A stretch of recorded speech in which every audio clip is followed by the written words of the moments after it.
Yang kita pertengkarkan dalam 2 hari ini bukan lagi berkas perkara, tapi gelagat dari perkara ini. Berkasnya ada. Begitu ada istilah orang kuat, berkasnya pindah pada gelagat. Kira-kira kemana arahnya tuh?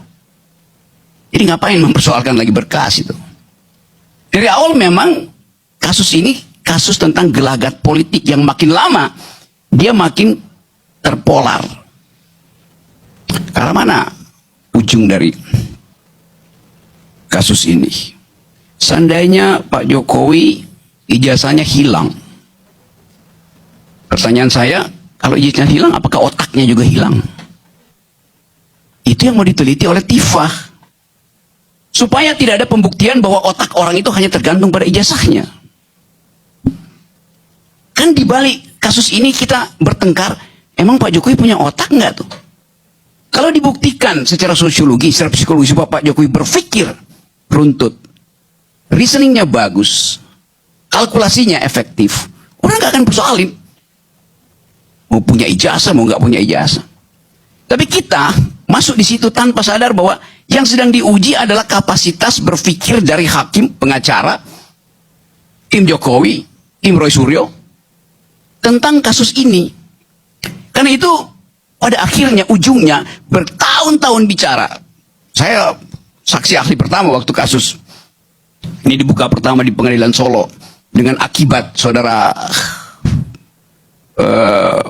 Bambang Tri dibui itu. Dari awal saya menganggap bahwa ini akan berakhir pada tema gelagat politik. Dan benar akhirnya hari ini. Orang bertanya, orang kuatnya siapa? Saya buka.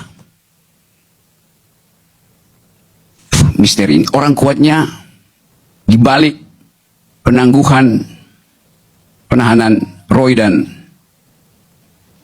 Tifah, orang kuatnya adalah Joko Widodo.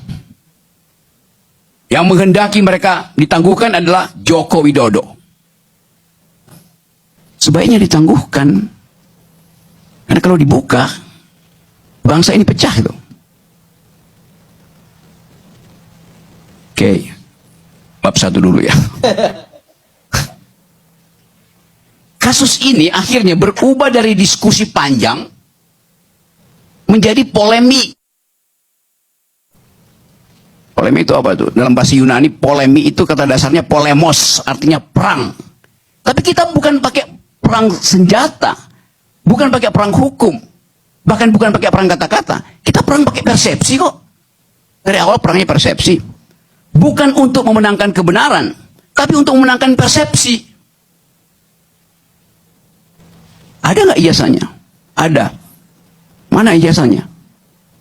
Hilang. Cari di mana? Mungkin masih ada berkasnya di Pasar Pramuka. Kita masuk di dalam upaya untuk membongkar sesuatu yang kalau kita tanya pada Sherlock Holmes bilang, Watson, it is elementer. Kata Sherlock Holmes pada asisten yang adalah doktor ilmu kimia, elementer. Tahu kan ahli kimia, uji aja kimianya barang itu. Watson kan bilang, iya gue mau uji kimia, gue ahli kimia buat tahu pH-nya, buat tahu kandungan karbonnya. Tapi barangnya nggak ada, bagaimana mau diuji?